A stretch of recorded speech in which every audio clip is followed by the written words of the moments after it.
Hello student, welcome to जू botany centre. I am विकास कुमार। पिछले दिन हम लोगों ने द्विनिषेचन पर बात की थी कि द्विनिषेचन क्या है, उसको हम लोग समझे थे डबल फर्टिलाइजेशन। आज हम लोग उसी के आगे बात करेंगे। उससे पहले थोड़ा हम लोग पिछले क्लास को रिकॉल कर लेते कि पिछले क्लास हम लोग क्या क्या समझे। तो पिछले क्लास में डबल फर्टिलाइजेशन को समझे, उससे पहले आर्टिफिशियल हाइब्रिडाइजेशन को समझे, कृत्रिम संकरीकरण को समझे, उसके बाद परागकण का कैसे प्रागनली में परिवर्तित होते हैं वर्तिकाग्र पर, उसको समझे। फिर द्विनिषेचन को समझे। तो द्विनिषेचन की बात करते हैं, उसको थोड़ा सा, द्विनिषेचन बहुत इंपॉर्टेंट टॉपिक है। एग्जाम में हर साल एक ना एक क्वेश्चन इससे रहते ही हैं, या 2 मार्क्स का पूछते या फिर 5 मार्क्स का पूछते, इससे एक ना एक क्वेश्चन रहते ही रहते हैं। तो मतलब ये इंपॉर्टेंट टॉपिक है। कौन? Double fertilization. इसको एक बार फिर से रिकॉल कर देते हैं। डबल फर्टिलाइजेशन में क्या आता है कि भ्रूणकोश की संरचना को देखें। ये क्या है? भ्रूणकोश। तो भ्रूणकोश के माइक्रोपाइलर इंड बीजांड द्वार क्षेत्र की ओर 3 कोशिका होते हैं, जिसको हम लोग एक एपरेटस अंड उपकरण कहते हैं। उसमें एक सेल होते हैं अंड कोशिका, और 2 सिनर्जिड सेल सहायक कोशिका, और 3 एंटीपोडल सेल होते हैं। 3 एंटीपोडल सेल होते हैं, और बीच में एक ध्रुवीय कोशिका होते हैं, मतलब पोलर सेल या फिर सेंट्रल सेल। तो अब मान लेते हैं कि ये बाहर में थे। कौन? परागकण। ये प्रागनली में परिवर्तित हुए। तो बीजांड में ये 3 रास्ते से प्रवेश कर रहे थे, मीजोगैमी, पोरोगैमी और चैलोजोगैमी। चैलोजा की तरफ से अगर आ रहे थे चैलोजोगैमी, अगर माइक्रोपाइलर इंड की ओर जा रहे थे तो मीजोगैमी, ये पोरोगैमी, और अगर इंटेगुमेंट के द्वारा अंदर जा रहे थे तो उसको मीजोगैमी बोल रहे थे। तो पॉलन ट्यूब जो है भ्रूणकोश के अंदर अगर इन करेंगे तो वो उसका एक ही रास्ता होंगे। क्या होंगे? माइक्रोपाइलर इन। यहाँ पे फिलिफॉर्म एपरेटस है, इससे जब ये इन किए, या तो पहला सिनर्जिड सेल को इसके अंदर 3 केंद्रक हैं, 1 2 3। तो ये पहला वाला केंद्रक जो है जाएंगे सिनर्जिड सेल के पास, और सिनर्जिड सेल के केंद्रक से मिलकर इसको नष्ट कर देंगे, या तो इसको किसी एक में जाएंगे। इसके पास गए, ये नष्ट कर दिए। चलिए, ये अंदर पहुंच गए, नष्ट कर दिए। ये भी नष्ट हो गए, ये भी नष्ट हो गए। अब बच गए ये वाला अंदर ऐसे करते हुए यहाँ तक पहुँच गए। इसके पास पहुँचे, इसका केंद्रक से मिल गए, और ये युग्मक संलयन कहलाए। युग्मक संलयन मतलब युग्मक का मिलन, मादा और नर युग्मक का मिलन। वास्तव में यही बीज का निर्माण करते हैं। ये जायगोट बन गए, ये जायगोट बन गए। तो ये वाला भी कहानी खत्म हो गया। ये अब जायगोट बन गए। जब ये जायगोट बनने लगते हैं तो ये भी सिनर्जिड सेल डिजेनरेट कर जाते हैं, नष्ट हो जाते हैं। क्योंकि ये जब जायगोट बनते हैं तो इसको भोजन चाहिए, तो इसी से ये भोजन ले लेते हैं। जब इसका भोजन परिपूर्ण रूप से ले लेंगे तो ये नष्ट हो जाते हैं। अब देखिए, ये भी सिनर्जिड सेल पूरी तरह से नष्ट हो गए दोनों। अब एंटीपोडल सेल जो है ये रहते भी हैं बहुत हाल में, कभी कभी नहीं भी रह पाते हैं। तो कब खत्म होते हैं ये भी देखते हैं। अब ये दूसरा जो केंद्रक है ये भी अंदर गए, और ये पहुंच गए इसके पास। ये है सेंट्रल सेल या फिर ध्रुवीय कोशिका। ये ऑलरेडी इसके पास 2 केंद्रक हैं, एक केंद्रक और आ गए तो 3 केंद्रक हो गए। इस इवेंट को हम लोग क्या बोले? ट्रिपल फ्यूजन या फिर त्रिसंलयन। ट्रिपल फ्यूजन या फिर संलयन, त्रिसंलयन। तो ये जो है ये एंडोस्पर्म का निर्माण करते हैं। ये एंडोस्पर्म क्या होते हैं इस पर बात करेंगे अभी हम लोग। एंडोस्पर्म का निर्माण करते हैं। जब ये एंडोस्पर्म का निर्माण करेंगे तो इसको भी भोजन चाहिए, तो इससे ये परिपूर्ण रूप से भोजन ले लेते हैं और ये भी नष्ट हो जाते हैं। अब देखिए, एम्ब्रायो सेल के अंदर क्या बच गए? 2 ही चीज बच गए। क्या 2 चीज बच गए? एक ट्रिपल फ्यूजन मतलब एंडोस्पर्म, और एक जायगोट। तो ये जायगोट जो है यही बीज का निर्माण करेंगे, यही भ्रूण में बदलेंगे, एम्ब्रायो में बदलेंगे, एम्ब्रायो से सीड में हो गया। रिजल्ट यही है। और ये एंडोस्पर्म जो है ये क्या करेंगे? ये इस जायगोट को भोजन देंगे ताकि ये एम्ब्रायो में बदले, एम्ब्रायो से सीड में बदले। कौन भोजन देंगे? एंडोस्पर्म। तो समझ पाए कि दोनों का हर जगह कोई ना कोई एक भोजन देने वाला होना चाहिए। तो इसमें जब जायगोट को डेवलपमेंट करेंगे तो उसको भोजन देने वाले कौन होंगे? एंडोस्पर्म। एंडोस्पर्म पर भी हम लोग बात करेंगे। तो इसी दोनों इवेंट को, ट्रिपल फ्यूजन और सिनगैमी युग्मक संलयन और त्रिसंलयन, ये दोनों इवेंट को एक साथ हम लोग डबल फर्टिलाइजेशन बोले थे। समझ पाए थे? चलिए, अब इस पर थोड़ा और बात करते हैं कि अभी हम लोगों जो है क्या क्या पढ़ चुके हैं। सबसे पहले चैप्टर 1 में जब आप लोग को पढ़ा रहे थे तो बताए थे सेक्सुअल रिप्रोडक्शन में 3 इवेंट होते हैं, लैंगिक प्रजनन में 3 घटनाएं होते हैं। कौन कौन से होते हैं? पहला होते हैं प्री फर्टिलाइजेशन इवेंट, दूसरा होते हैं फर्टिलाइजेशन इवेंट, और दूसरा होते हैं फर्टिलाइजेशन इवेंट, फर्टिलाइजेशन इवेंट, और तीसरा होते हैं post fertilization event, post fertilization event. ये 3 इवेंट होते हैं लैंगिक प्रजनन के अंतर्गत। तो तीनों इवेंट के बारे में हम लोग समझ। प्री फर्टिलाइजेशन में क्या होते थे? प्री फर्टिलाइजेशन चैप्टर 1 में ही ये पढ़ाया हुआ है। प्री फर्टिलाइजेशन इवेंट में 2 घटनाएं देखे थे, एक गैमेटोजेनेसिस, पहले क्या पढ़े थे उसमें? गैमेटोजेनेसिस मतलब युग्मक जनन, युग्मक का निर्माण, और दूसरा क्या पढ़े थे? गैमेट ट्रांसफर, दूसरा गैमेट ट्रांसफर। तो ये 2 इवेंट किसके अंदर पढ़े थे? प्री फर्टिलाइजेशन के अंदर। अभी हम लोग जब प्लांट के बारे में पढ़ रहे थे तो गैमेटोजेनेसिस के अंतर्गत हम लोग क्या देखें? पॉलन ग्रेन का फॉर्मेशन को समझें और एम्ब्रायो सैक, भ्रूण कोश का निर्माण। तो वो दोनों क्या हो गए? गैमेटोजेनेसिस।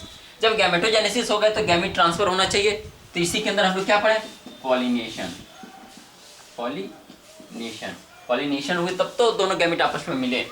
तो ये पहला इवेंट हम लोग पढ़ लिए, क्या क्या? पॉलन ग्रेन और एम्ब्रायो सैक का फॉर्मेशन, गैमेटोजेनेसिस। दूसरा भी पढ़ लिए गैमेट ट्रांसफर, पॉलिनेशन भी पढ़ लिए। तीसरा ये, अब दूसरा इवेंट क्या है? Fertilization event.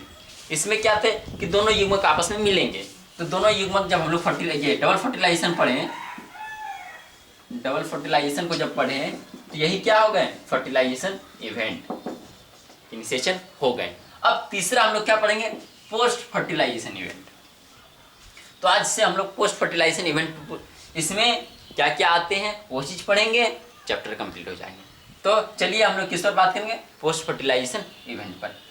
यहाँ तक समझ पाए कि क्या क्या हम लोग अभी पढ़े थे?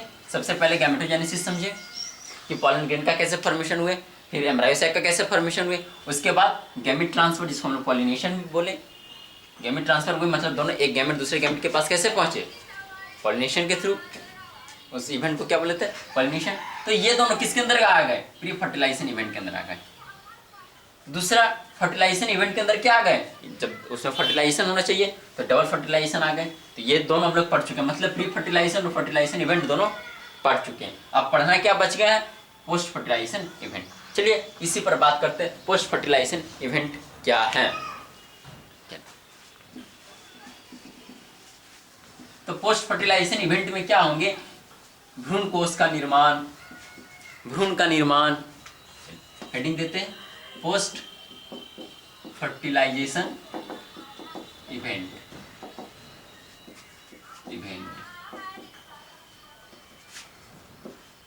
निषेचन पश्च घटना, निषेचन पश्च घटना। किसको बोलेंगे निषेचन पश्च घटना? इस पर हम लोग बात करते हैं।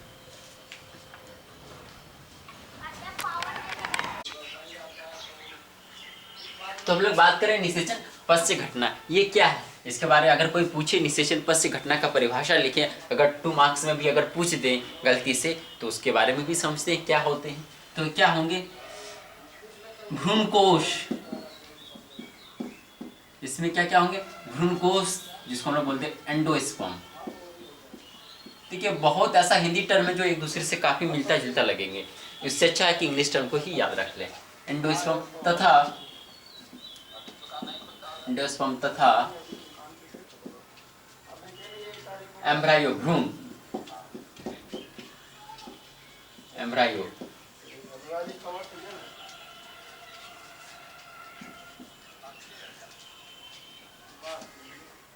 भ्रूण का विकास एवं बीजांड, बीजांड बीज में तथा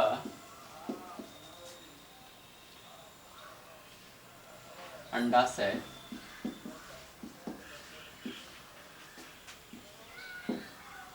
फल में परिवर्तित होता है।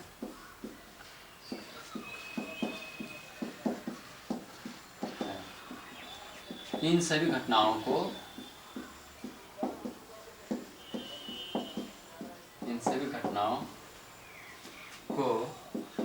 निषेचन पश्च घटना कहते हैं।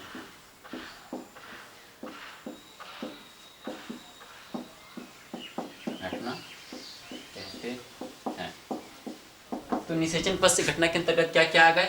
भ्रूण कोश, भ्रूण का विकास, तत् एवं बीजांड जो है वो बीज में परिवर्तित होते हैं, और अंडाशय जो है, ये चैप्टर 1 में भी बताए थे कैसे डेवलप करते हैं, इस चीज को भी हम लोग समझेंगे। चैप्टर 1 में भी बताए थे कि बीज जो है, बीजांड बीज में परिवर्तित हो जाते हैं, ओव्यूल सीड में और ओवरी फ्रूट में डेवलप कर जाते हैं। तो ये सभी घटना इसमें क्या क्या है? भ्रूण कोश है, भ्रूण है, बीजांड बीज में और अंडाशय फल में। ये 4 घटना देख रहे हैं, ये चारों घटना किसके अंतर्गत आ जाएंगे? पोस्ट फर्टिलाइजेशन इवेंट, निषेचन पश्च घटना। तो इस पर हम लोग एक एक को समझेंगे। सबसे पहले किसके बारे में समझेंगे कि भ्रूण कोश क्या है, उसके बाद समझेंगे कि भ्रूण कोश का डेवलपमेंट कैसे हो रहे हैं, फिर भ्रूण का डेवलपमेंट समझेंगे, फिर कैसे देखेंगे बीजांड जो है बीज में परिवर्तित हो जाते हैं और अंडाशय फल में परिवर्तित हो जाते हैं। इतना पढ़ने के बाद ये चैप्टर कंप्लीट हो जाएंगे। चलिए इसको नोट कीजिए, इसके बाद हम लोग एंडोस्पर्म भ्रूण का डेवलपमेंट पर बात करेंगे। तो चलिए अभी हम लोगों ने निषेचन पश्च घटना का डेफिनेशन को समझे। अब जो है उसमें सबसे पहला क्या देखे थे कि भ्रूणपोष का विकास। तो वही भ्रूणपोष का कैसे विकास हो रहा है, क्योंकि भ्रूणपोष जो है वो जब जायगोट से भ्रूण बनते हैं, युग्मनज से भ्रूण बनते हैं, तो उसको पोषण प्रदान करते हैं। तो इसका विकास कैसे हो रहे हैं वो समझते हैं। तो पहले भ्रूणकोश है क्या समझ।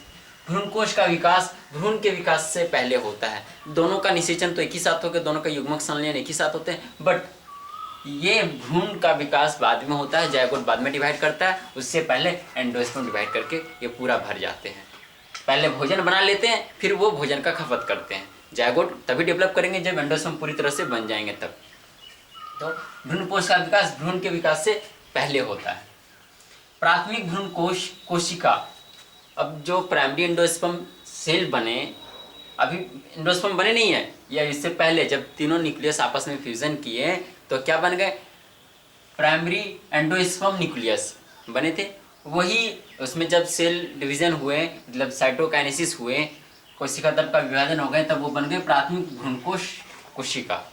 अब ये भ्रूणकोश कोशिका जो बने, ये लगातार समसूत्री विभाजन करते हैं और त्रिगुणित भ्रूणकोश उत्तक, और वो भ्रूणकोश का निर्माण करते हैं। बहुत सारे कोशिका मिलकर उत्तक बनाते हैं और सब उत्तक को एक सिस्टम बोलते हैं, उस सिस्टम का नाम हो जाएंगे भ्रूणकोश। तो क्या हुआ कि प्राइमरी भ्रूणकोश कोशिका लगातार विभाजन करेंगे और वो भ्रूणकोश का निर्माण करेंगे। कौन सा विभाजन करेंगे? तो समसूत्री विभाजन करेंगे। समसूत्री विभाजन से गुणसूत्र की संख्या में कोई परिवर्तन नहीं होता है। भ्रूणकोश उत्तक के कोशिका भोज्य पदार्थ को संग्रहित रखता है। ये जो भ्रूणकोश बने हैं ये क्या करेंगे? भोज्य पदार्थ को संग्रहित रखते हैं, ताकि ये जायगोट जब डेवलप करेंगे भ्रूण में तब ये भोजन उसको प्रदान करेंगे। आवर्तजीवी पादप में भ्रूणकोश त्रिगुणित होते हैं, तथा अनावृत जीवी पादप में या जिम्नोस्पर्म प्लांट में भ्रूणकोश जो होते हैं वो हैप्लॉइड होते हैं, अगुणित होते हैं। ये मेडिकल का टर्म के लिए इंपॉर्टेंट। आवर्तजीवी में क्या है? त्रिगुणित होते हैं, ट्रिप्लॉइड होते हैं एंडोस्पर्म, और जिम्नोस्पर्म में हैप्लॉइड होते हैं। अब भ्रूणकोश के विकास के आधार पर भ्रूणकोश को 3 भागों में बांटा गया। अब ये भ्रूणकोश का विकास कैसे हो रहे हैं, ये तीनों का डायग्राम से हमको समझ में आएंगे। ये तीनों के बारे में जब समझेंगे तो भ्रूणकोश क्या है? ये भोज्य पदार्थ को संग्रहित रखते हैं, जो जायगोट को युग्मनज को भ्रूण में परिवर्तित होने में भोजन प्रदान करते हैं, और ये त्रिगुणित होते हैं किसमें? आवर्तजीवी पादप में, एंजियोस्पर्म प्लांट में। अनावृत जीवी पादप में क्या होंगे? अगुणित होंगे। और ये जब दोनों का संलयन हो जाता है, डबल फर्टिलाइजेशन जब हो जाते हैं, तो दोनों कोशिका एक साथ विभाजन स्टार्ट नहीं करेंगे। पहला जो जायगोट जब बन गए हैं वो डिवाइड नहीं करेंगे, वो रेस्ट करेंगे। तब तक रेस्ट करेंगे जब तक भ्रूणपोष एंडोस्पर्म का पूरी तरह से डिवीजन ना हो जाए। पहले एंडोस्पर्म का विकास होंगे, एंडोस्पर्म पूरी तरह से विकसित कर जाएंगे, तब जायगोट विकसित करना स्टार्ट करेंगे, विकास करना स्टार्ट करेंगे। तो ये जो है भ्रूणपोष के विकास के आधार पर भ्रूणकोष को 3 तरह से विकास होते देखा गया। एक जो है न्यूक्लियर एंडोस्पर्म, दूसरा का नाम रखा गया सेलुलर एंडोस्पर्म, तीसरा हेलोपियल एंडोस्पर्म। तीनों के बारे में अभी समझेंगे कि तीनों को कैसे डेवलप हुए। तो आप समझ गए थे कि भ्रूणकोष जो एम्ब्रायोसेक का स्ट्रक्चर दिखाए थे, सेंट्रल जो ध्रुवीय कोशिका थे उसमें 2 न्यूक्लियस पहले से प्रेजेंट थे, एक न्यूक्लियस और आए पोलन ट्यूब से और जाके वो 3 न्यूक्लियस हो गए, त्रिसंलयन कहला गए। वो त्रिसंलयन से वो क्या, त्रिसंलयन वो कौन सा कोशिका का निर्माण किए, प्राथमिक भ्रूणपोष कोशिका, प्राइमरी एंडोस्पर्म सेल को फॉर्मेशन किए। अब ये प्राइमरी एंडोस्पर्म सेल डिवीजन समसूत्री विभाजन करके क्या बना लिए, भ्रूणपोष एंडोस्पर्म बना लिए। अब जब ये एंडोस्पर्म बन जाएंगे तब जायगोट वहां से डिवाइड स्टार्ट करेंगे। तो ये बात समझ पाए। और ये डेवलपमेंट 3 तरह से हुए, कौन कौन, एक का नाम रखा गया न्यूक्लियर एंडोस्पर्म, दूसरा सेलुलर, तीसरा हेलोपियल। इस सब में अलग अलग तरीके से देखा गया। चलिए इनको पहले आप नोट कीजिए, फिर इसके बाद अभी हम तीनों के बारे में बात करेंगे। तो पहला जो हम लोग भ्रूणपोष के विकास के आधार पर उसको 3 भागों में बांटा गया। उसका पहला भाग का नाम क्या है, केंद्रीय भ्रूणपोष, जिसको हम लोग न्यूक्लियर एंडोस्पर्म बोलते हैं। चलिए इसके बारे में समझते हैं कि ये कैसे डेवलप किए। प्राथमिक भ्रूणपोष कोशिका का केंद्रक लगातार समसूत्री विभाजन द्वारा विभाजित करता है तथा इस समय कोशिका भित्ति का निर्माण नहीं होता है। होता क्या है कि भ्रूणपोष जो मान लेते हैं कि ये एक भ्रूणपोष भ्रूण एम्ब्रायोसैक है,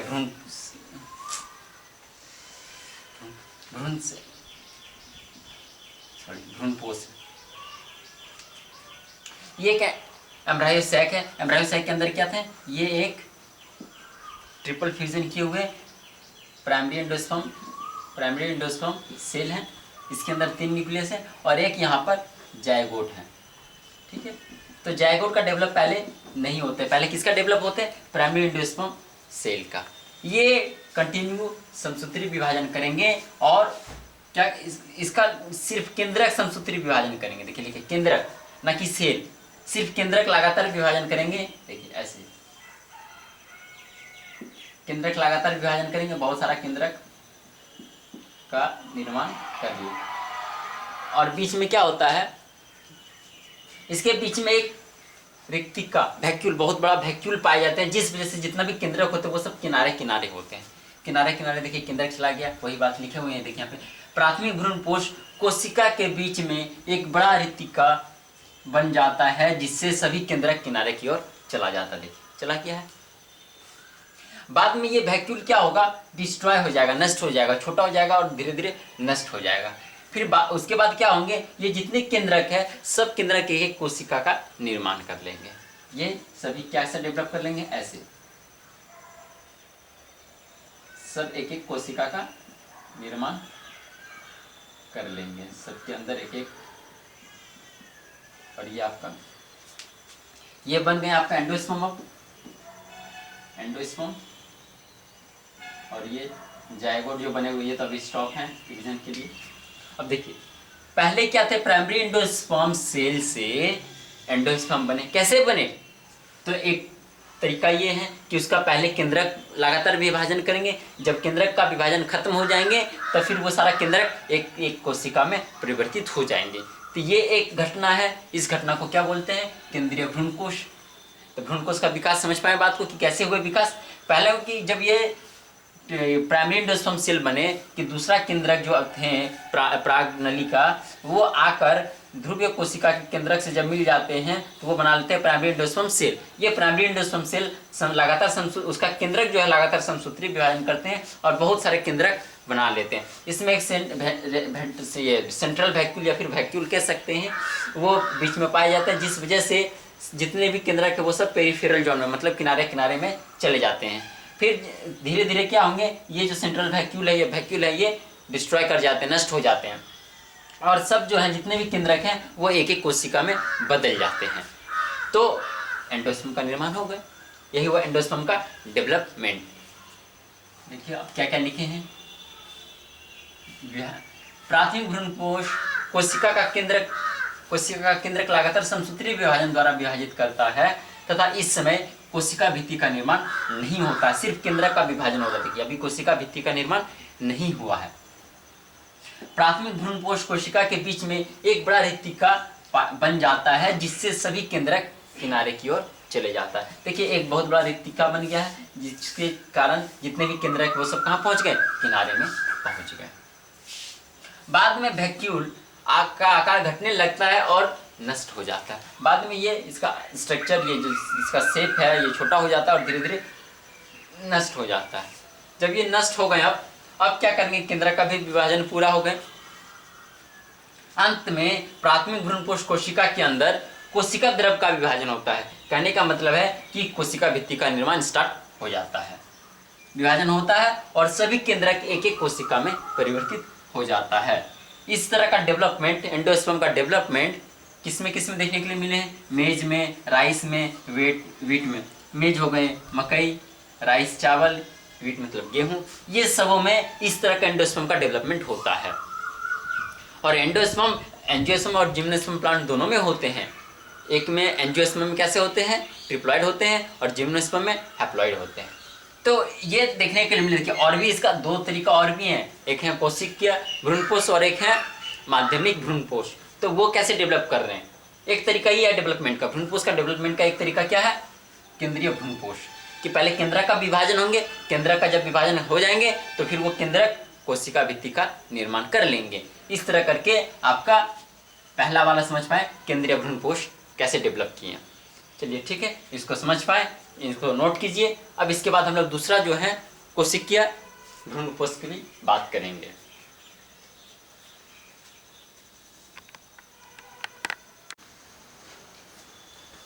तो दूसरा जो भ्रूणपोषीय है, पहला वाला समझे कि केंद्रीय भ्रूणपोष का विकास कैसे हुए। अब दूसरा जो है कोशिकीय भ्रूणपोष, ये भी भ्रूणपोष तीन तरह से विकास कर सकते हैं, एक केंद्रीय के रूप से, एक कोशिकीय के रूप से और एक माध्यमिक के रूप से। तो पहले हम लोग केंद्रीय वाला समझे, सबसे ज्यादा भ्रूणकोष का विकास अगर होते हैं तो वो केंद्रीय भ्रूणकोष का विकास होते हैं। उसके बाद कोशिकीय का कम और सबसे कम होते हैं लोबियल का, जिसको हम लोग बोलते हैं माध्यमिक भ्रूणपोष। तो समझते हैं कोशिकीय भ्रूणपोष का विकास कैसे हो रहा है। प्राथमिक भ्रूणपोष कोशिका के केंद्रक का प्रत्येक विभाजन के बाद कोशिका द्रव। अभी हम लोग ये केंद्रीय भ्रूणपोष में क्या देखें कि बहुत पहले सारा केंद्रक विभाजन कर जा रहे हैं, उसके बाद कोशिका का विभाजन हो रहा है।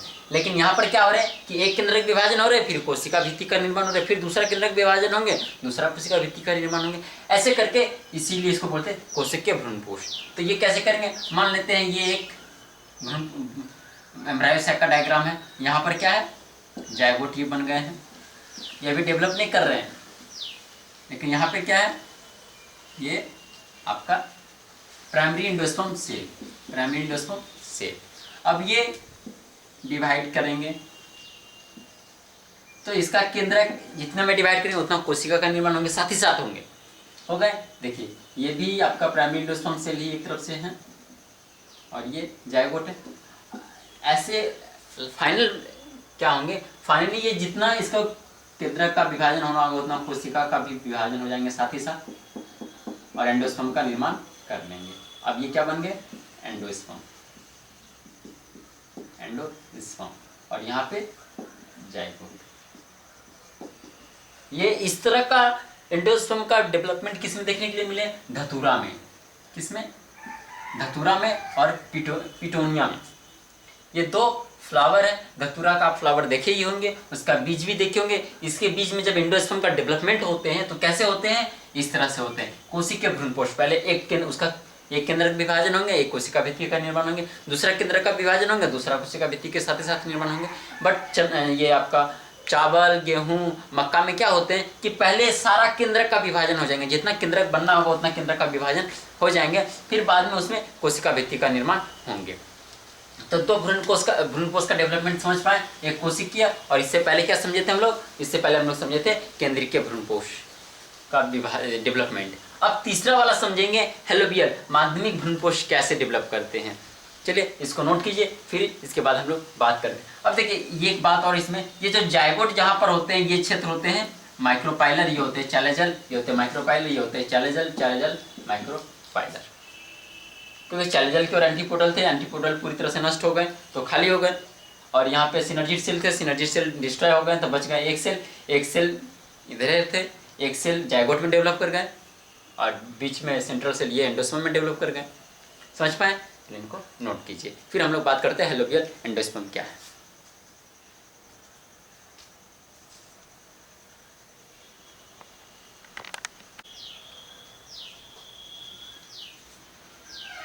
तीसरा बात करते हेलोबियल एंडोस्पर्म, माध्यमिक भ्रूणपोष। ये क्या है? दोनों, इसमें दोनों तरह का भ्रूणपोष का डेवलपमेंट होते हैं। एक तो पहला हो जाएंगे केंद्रिकीय, दूसरा हो जाएंगे कोशिकीय। ये दोनों अगर इसमें हो, जिस भ्रूणकोष में दोनों का विभाजन के रूप से विकास होता है, वैसे भ्रूणकोष को हम लोग क्या बोलते हैं? हेलोबियल एंडोस्पर्म बोलते हैं। चलिए इसके बारे में समझते हैं हेलोबियल एंडोस्पर्म क्या है।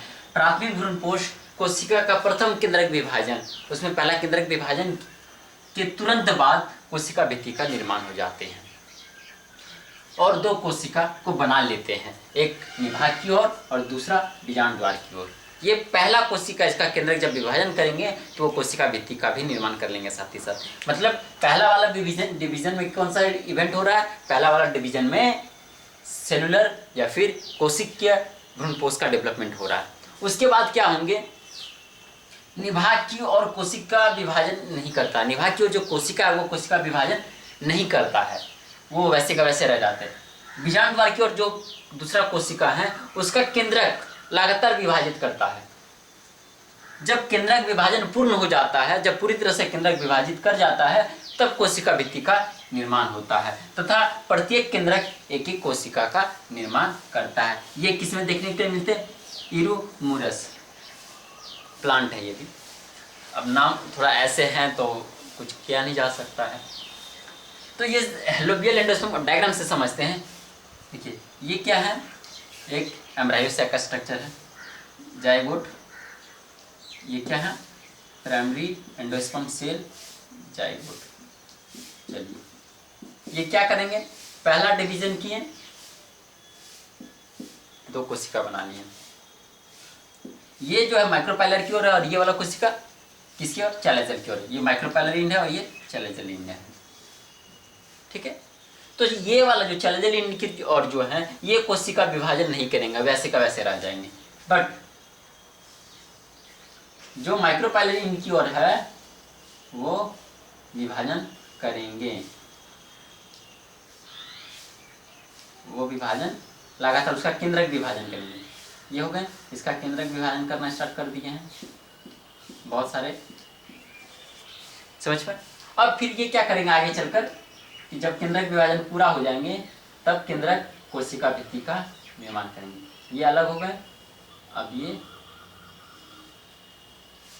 देखिए, समझ पाए? ये भी एंडोस्पर्म अब बन गए, कंप्लीट एंडोस्पर्म। एक एंडोस्पर्म और ये जाइगोट जो। समझ पाए? ये तीसरा हेलोबियल कैसे हो रहे हैं? इसमें दोनों इवेंट देखने के लिए, पहले सेलुलर एंडोस्पर्म देखने के लिए मिले, फिर लास्ट में क्या देखने के लिए मिले? न्यूक्लियर एंडोस्पर्म देखने के लिए मिले। तो दोनों एंडोस्पर्म जब एक साथ इवेंट हो रहा है तो वैसे एंडोस्पर्म को क्या बोलेंगे? Helobial endosperm. ये किस में देखने के लिए मिलते हैं? इरूमूरस में देखने के लिए मिलते हैं। तो तीनों एंडोस्पर्म के बारे में हम लोग समझ पाए कि एंडोस्पर्म का डेवलपमेंट कैसे हो रहे हैं। तीन तरह से डेवलप कर सकते हैं, एक न्यूक्लियर एंडोस्पर्म, दूसरा सेलुलर एंडोस्पर्म और तीसरा हेलोबियल एंडोस्पर्म। तीन तरह का एंडोस्पर्म का डेवलपमेंट हम लोग समझे। अब जो है इसके बाद हम लोग भ्रूण का डेवलपमेंट वो कल देखेंगे। आज यहीं तक। और एक बात बताते हैं, एंड हम लोग जो नारियल कहते हैं ना कि नारियल में जिस भाग को खाते हैं उस भाग को क्या कहते हैं? उस भाग को एंडोस्पर्म कहते हैं। जिस व्हाइट वाला जो हम लोग खाते हैं वो एंडोस्पर्म है, और उसके अंदर जो जल भरा होता है वो भी लिक्विड एंडोस्पर्म है, वो भी एंडोस्पर्म ही है। तो एक क्वेश्चन पूछा गया है ऑब्जेक्टिव में जैक बोर्ड में ही कि नारियल के किस हिस्से को हम लोग खाते हैं? तो किसको खाते हैं? एंडोस्पर्म को। ठीक है। लीची के किस भाग को खाते हैं? एरियल भाग को खाते हैं। ये दो टर्म को याद रखिएगा, इससे क्वेश्चन एग्जाम में पूछे गए हैं। आपका जैक बोर्ड में पूछा गया है नारियल के किस भाग को खाते हैं और लीची के किस भाग को खाते हैं। लीची के किस भाग को खाते हैं? एरियल उसको बोलते हैं, एरियल। और नारियल को एंडोस्पर्म बोलते हैं। ठीक है, समझ पाए? चलिए इसको नोट कर लीजिए।